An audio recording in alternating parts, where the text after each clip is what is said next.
23편? 23편입니다. 구약의 기도는 여호와는 나의 목자시니 목자시니 내게 부족함이 없으리로다. 그가 나를 푸른 초장에 누이시며 쉴만한 물가로 인도하시는도다. 이 교회 헛다니였네. 오늘 예배 어땠어? 하나 둘 셋. 안녕하세요. 네, 시원의 교회 컨텐츠 기획팀 아인즈입니다. 네, 오늘은 이 아인즈가 어떤 팀인지에 대해서 간단하게 말씀을 드리고 시작을 하려고 하는데요.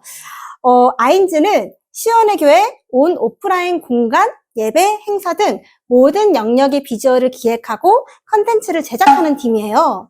아인, 눈과 지온을 결합해서 시온의 교회를 바라보는 눈이라는 의미야 시온을 알리는 시작과 끝, A부터 Z까지 함께 한다는 의미로 아가페인 지온이라는 의미도 담고 있습니다. 와, 네. 굉장한 뜻이네요. 네. 맞습니다. 진짜 많은 게 들어갔어요. 히브리어 아인도 들어갔고. 네. 좋은 건 다 넣었어요. 네. 저희 지난주가 무슨 내용이었죠? 뭔가 그러게요. 기도에 대해서 말씀하셨죠. 네, 누가복음 9장 네. 말씀이셨는데, 혹시 우리 영훈 형제님이 간단하게 요약을 한번 해보겠습니다. 제가 할 수 있을까요? 부활절이잖아요. 그래서 예수님이 죽으심 당할 걸 아셨는데 왜 가셨을까? 좋아요. 근데 어디로 가셨을까? 왜 가셨을까? 어. 그런 능력이 어디서 나오나? 그 네. 능력의 원천에서 말씀하셨는데 그게 바로 기도였다. 네, 라는 말씀을 하시면서 네. 이제 마태, 마가, 누가 뭐라고 하죠? 평행 본문. 평행 본문이라고 하죠. 네, 거기서의 마태, 마가, 누가의 비교를 하셨는데 누가복음에서 특히 기도가 많이 강조된다. 구약의 기도는 시편! 그렇죠.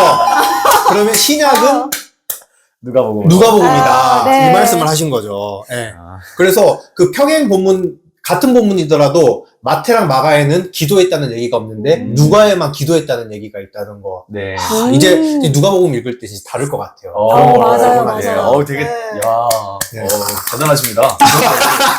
진짜로. 네. 네. 다 기억하고 계셨네요. 네, 그렇죠. 그리고 이제 또 예수님께서 왜 기도하셨는가를 물어보면 이제 요약하면 하나님과 교제하기 위해서 질문하셨다. 그리고 또 예수님이 언제부터 본인이 하나님이신 걸, 또 하나님의 아들인 걸 알았을까? 자신의 정체성을 어떻게 알았을까? 이게 다 기도와 관련이 있었다는 말씀을 하셨고, 네.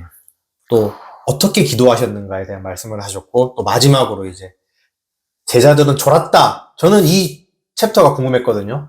제자들 졸았다. 왜냐면 제가 그 전주에 졸았기 때문에 되게 찔렸는데, 졸더라도 그 자리에 나와야 된다는 말씀을 하시면서 네. 그 기도의 자리에 나오는 거에 대한 중요성에 대한 말씀을 해주셔가지고 네. 참 은혜됐던 자리였던 것 같습니다.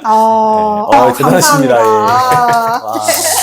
저는 네. 좀 설교 말씀 들으면서 예. 특별히 궁금했던 게 방언 기도에 대해서 궁금했는데 정확하게 방언 기도라는 게 뭔가요? 이걸 꼭 받아야 하나요? 지난주 설교의 메인 스토리와는 굉장히 동떨어져 있는데 지나가면서 했던 얘기인데 네. 거기에 이제 딱 잡으셔가지고 네. 저도 제 친구가 교회 다니는데 니 방언할 줄 아나? 니 방언도 못하나? 니 교회 헛다녔네. 그러면 지금 사투리 잘하시는데요? 저 대구가 고향이라서 대구 친구가 그렇게 역시. 진짜 그렇게 물어보더라고요. 방언은 사실 꼭 안 받아도 되죠. 왜냐면은 모든 그리스도인이 다 하는 건 아니니까. 근데 그쵸. 방언을 중요하게 생각하는 사람들은 왜 그런 거죠?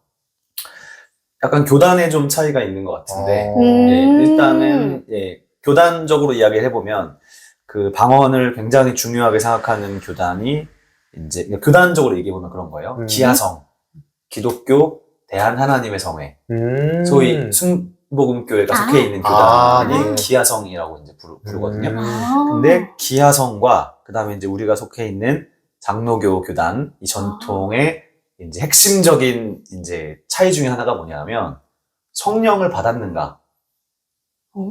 네가 성령을 받았는지 어떻게 아느냐에 대한 대답으로서 그쪽은 방언을 할 줄 알아야 성령을 받은 거예요. 아, 성령 세례를 받은 거예요. 아, 그렇구나. 네. 목사님께서는 네. 그런 방언 기도보다 그냥 나의 생각을 가지고 하는 기도가 더 좋다고 말씀하셨는데 그거는 개인 취향이신지 아니면 우리 모두에게 해당되는 얘기인지.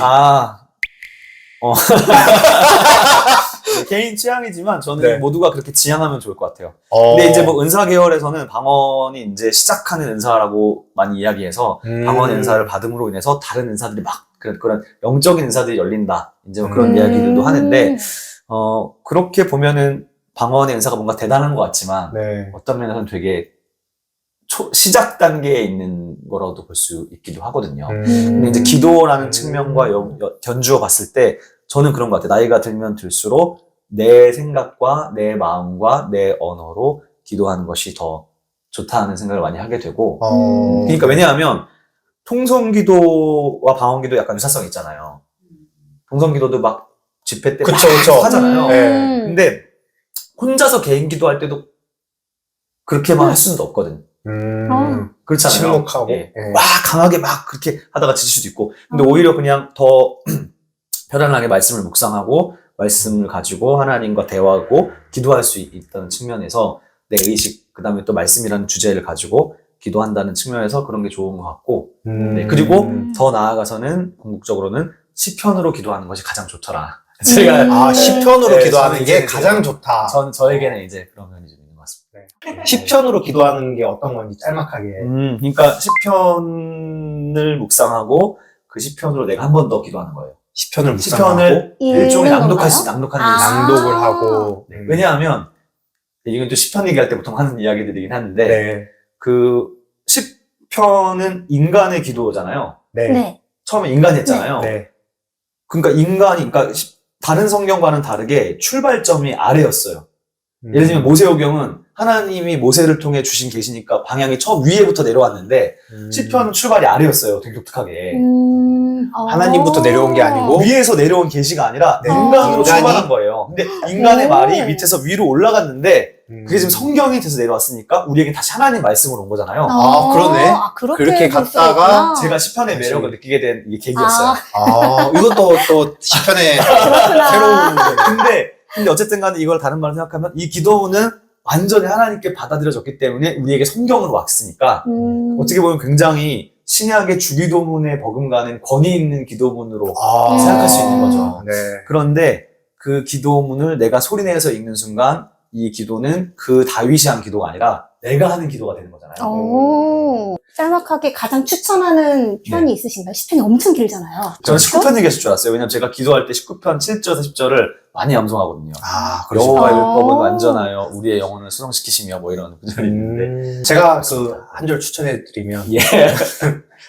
제일 거의 유명하면서도 한국인의 어떤 베스트셀러 시편이라고 해야 되나? 23편? 23편이죠. 네. 아. 23편이 23편은 아주 좋죠. 그래도 어떤 상황에서나 이렇게 하기 좋은 기도인 것 같아요. 여호와는 나의 목자시니 목자시니 내게 아. 부족함이 없으리로다. 그가 나를 푸른 초장에 누이시며 쉴만한 물가로 인도하시는도다. 기도의 자리에 대해서 또 말씀을 하셨는데 이 세속과 분리된 시간과 공간을 만들어야 된다고 하셨잖아요. 예시로는 시온의 교회 기도방을 말씀을 하셨지만 네, 우리 집에서는 좀 어떻게 공간을 분리를 해놓는 게 좋을까요? 교회가 너무 멀어요. 뭐 집에서 공간을 분리해 놓을 수 있죠. 어떻게요? 방을 따로 이렇게 만들어야 돼요? 뭐 예를 들면 뭐 그럴 수도 있고. 원룸 사는 사람은 원룸 사는 우리 형제자매. 근데 그러니까 일단은 분리라는 측면이 시간과 공간이잖아요. 네. 그러니까 공간이 하나라면 시간을 분리해 놓는 거죠. 시간을 딱 분리해 놓고 그 기도하고 싶은 분위기로 만드는 게 중요한 것 같아요. 네, 그래서 예를 들면 뭐 커튼을 치고 뭐 찬양을 틀어놓는다든지 그러면서 그런 분위기를 기도하고 싶은 기도실과 비슷한 분위기, 조명도 은은하게. 네. 그런 것도 하나의 이제 공간 분리라고 할 수 있죠. 공부도 책상이 깨끗해야 하고 싶잖아요. 그쵸? 뭐 예를 들면 그런 것처럼 뭔가 이제 기도하고 싶은 마음이 들 수 있도록 뭔가 공간을 분리해 놓는 거죠. 잠들기 전에 침대에서 엎드려서 기도하는 거는 공간이 분리가 된 건가요? 그러니까 이제 그거는 이제 이 한적한 곳이라는 오늘 그 설교 본문과는 굉장히 동떨어진 가장 안 좋은 예죠. 저는 뭔가 잠자기 전에 굉장히 한적해서 좋을 줄 그쵸, 알았는데. 그쵸. 네. 또 시온의 교회 기도실이 또 추천하는 이유 중에 하나는 많은 사람들이 여기서 기도를 했기 때문에 굉장히 분위기가 남다릅니다. 맞아요. 네, 저는 해본 적이 있거든요. 네. 되게 쉬워요. 이거 탁 틀면 음악도 잘 나오고, 네. 네, 조명도 좋고. 근데 일단 한번 뭐 들어가서 해보면은 좋죠. 이번 주에 한번 제가 1회 내일? 내일이요? 또 지난주 말씀 중에서 특별히 좀 기억에 남는 부분이 또 있었을까요? 저는 이제 모세와 엘리야를 네. 만났다고 하는데, 네. 제자들이 이 누가가 기록한 거잖아요. 음. 제자들은 그 사람이 모세고 엘리야인지 음. 어떻게 알았을까? 예수님이 말씀을 하셨을까? 그런 게. 그쵸. 그때 기록이- 초상화가 있었을 리도 없고. 그쵸. 모세가 어떻게 생겼는지, 엘리야가 어떻게 생겼는지 알 수가 없었을 텐데. 그러게요.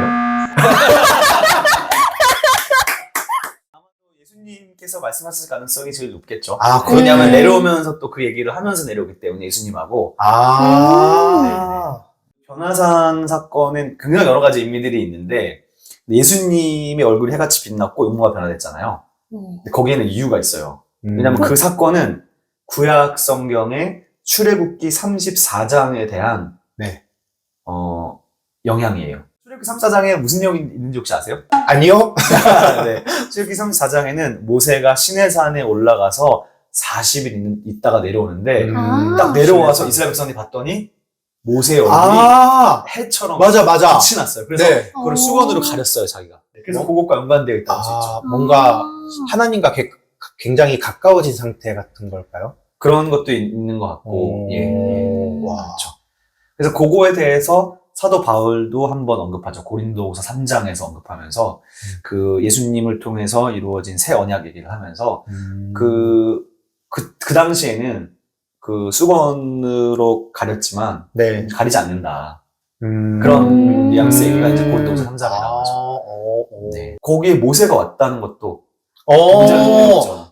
그러네요. 변화된 상태에서 네. 모세가 와서 모세와 뭔가 얘기를 나누셨다는 것도 굉장히 흥미롭죠. 와, 이거는 진짜 재밌다. 네. 왜냐하면 그 신약의 예수님은 모세를 뛰어넘는 존재로 나타나기 때문에 네. 그러니까 모세가 최고잖아요. 구약에서는. 그렇죠. 왜냐하면 네. 모세는 계시를 받아서 율법을 받은 사람이었으니까 그쵸. 그러면 그 모세를 뛰어넘는 사람은 쉽지 않은데 근데 예수님은 어떻게 보면 그거를 뛰어넘으신 그쵸. 존재라고 볼 수 있고 특히 이제 유대인들한테 설명해야 될 때 모세를 뛰어넘는 존재로서의 예수님에 대해 소개할 때 네. 예, 그런 부분도 있고 또 예수님은 모세의 율법을 재해석하시고 그러면서 그러면서 새로운 그 시대에 새 언약, 맞게 또, 예. 새 언약도 맺으시고 이게 들으면 와. 들을수록 정말 재밌는 것 같아요. 네, 그럼 오늘은 좀 많이 길어졌는데요. 여기에서 마무리를 하도록 할까요? 네, 좋습니다. 네, 오늘 수고하셨습니다. 감사합니다. 저희도 부활을 하게 되면 제 용모가 달라질 수 있는 거예요. 그때는 평소의 모습으로 옷도 없어질까요?